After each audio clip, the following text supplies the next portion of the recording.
Hi, welcome back to my YouTube channel. അപ്പം കുറച്ച് ദിവസമായി ഞാൻ വീഡിയോസൊക്കെ ഇട്ടിട്ട് നല്ല തിരക്കായിരുന്നു. അപ്പം ഞാനിന്ന് വന്നത് എന്തിനാണെന്നറിയാമോ, നിങ്ങളൊരു പ്രോഡക്റ്റ് പരിചയപ്പെടുത്താൻ വേണ്ടിയിട്ടാണ്. അപ്പം ആമസോണിലോ മിന്ത്രയിലോ ഫ്ലിപ്കാർട്ടിലൊക്കെ നിങ്ങൾ വിചാരിക്കും ഈ പ്രോഡക്റ്റ് കിട്ടുമെന്ന്, പക്ഷേ അതിലൊന്നും കിട്ടത്തില്ല. ഇതൊരു റെയർ പ്രോഡക്റ്റാണ്. അപ്പോൾ ഞാൻ നിങ്ങളെ ആ പ്രോഡക്റ്റ് പരിചയപ്പെടുത്താം. പിന്നെ ഈ പ്രോഡക്റ്റിനെ പറ്റി പറയുവാണെങ്കിൽ ഇതിൻ്റെ എക്സ്പയറി ഡേറ്റ് എത്ര നാളുണ്ടാകും എന്നെനിക്കറിയത്തില്ല.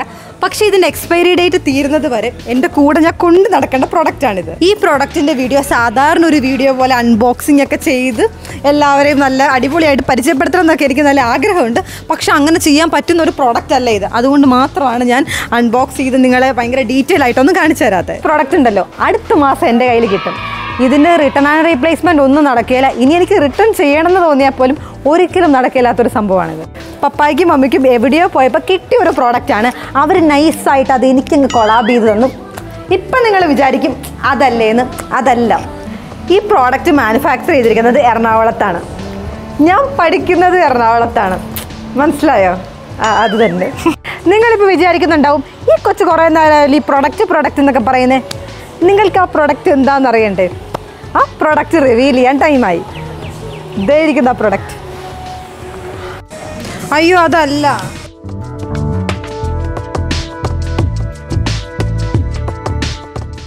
ഞാൻ പറഞ്ഞില്ലായിരുന്നോ പപ്പായും മമ്മിയും എനിക്ക് കൊളാബ് ചെയ്തൊരു പ്രൊഡക്റ്റ് തന്നോന്ന്? ആ പ്രൊഡക്റ്റാണിത്. ഈ പ്രൊഡക്റ്റ് എക്സ്പയറി ഡേറ്റ് കഴിയുന്നത് വരെ എൻ്റെ കൂടെ ഉണ്ടാവേണ്ട പ്രൊഡക്റ്റാണിത്. നിങ്ങളെല്ലാവരും പ്രൊഡക്റ്റ് കണ്ടില്ലേ?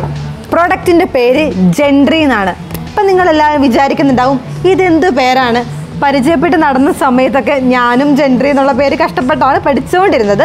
പക്ഷേ കല്യാണത്തിൻ്റെ കാര്യങ്ങളൊക്കെ ഇങ്ങനെ ആയി വന്നപ്പം എംബോസിഷൻ പോലെ JHENDRI എന്നൊക്കെ ഞാൻ എംബോസിഷൻ പോലെ എഴുതി പഠിച്ചു. എക്സാമിൻ്റെ സമയത്ത് പോലും ഞാൻ ഇത്ര കഷ്ടപ്പെട്ട് എംബോസിഷൻ എഴുതിയിട്ടില്ല. അറിയാമോ? എല്ലാവരും എന്നോട് എപ്പോഴും ചോദിക്കുമായിരുന്നു റിലേഷൻഷിപ്പ് ഉണ്ടോ, സിംഗിൾ ആണോ, കമ്മിറ്റഡ് ആണോ എന്നൊക്കെ. അപ്പോൾ ഒരു ചിരിയായിരുന്നു എൻ്റെ ഉത്തരം. ആ ചിരിയാണ് ദേ ഇരിക്കുന്നത്. ഇച്ചാൻ്റെ പേര് ജെൻട്രി എന്നാണ്. ആലുവയിലാണ് വീട്. സിവിൽ എഞ്ചിനീയർ ആണ്. അപ്പം അങ്ങനെ നിങ്ങൾ വീഡിയോസിലും ഒന്നും കണ്ടിട്ടില്ലാത്ത ഒരാളാണ്. അപ്പോൾ ഇപ്പം എനിക്ക് ഒഫീഷ്യലായിട്ട് എല്ലാവരോടും പറയണമെന്ന് തോന്നി. ഇപ്പം ഞങ്ങളുടെ കല്യാണം ഉറപ്പീരൊക്കെ കഴിഞ്ഞു. ബാക്കി വിശേഷങ്ങളൊക്കെ പതിയെ പുറകെ വരും. അപ്പം എല്ലാവരും എൻ്റെ യൂട്യൂബ് ചാനൽ സബ്സ്ക്രൈബ് ചെയ്യുക. ഇനിയുള്ള എല്ലാ വീഡിയോസും, ഞങ്ങളുടെ എല്ലാ വീഡിയോസും ഞാൻ എൻ്റെ യൂട്യൂബിൽ കൂടെ ആയിരിക്കും ഇടുന്നത്. എല്ലാവരും സബ്സ്ക്രൈബ് ചെയ്യുക, സപ്പോർട്ട് ചെയ്യുക. Thank you so much.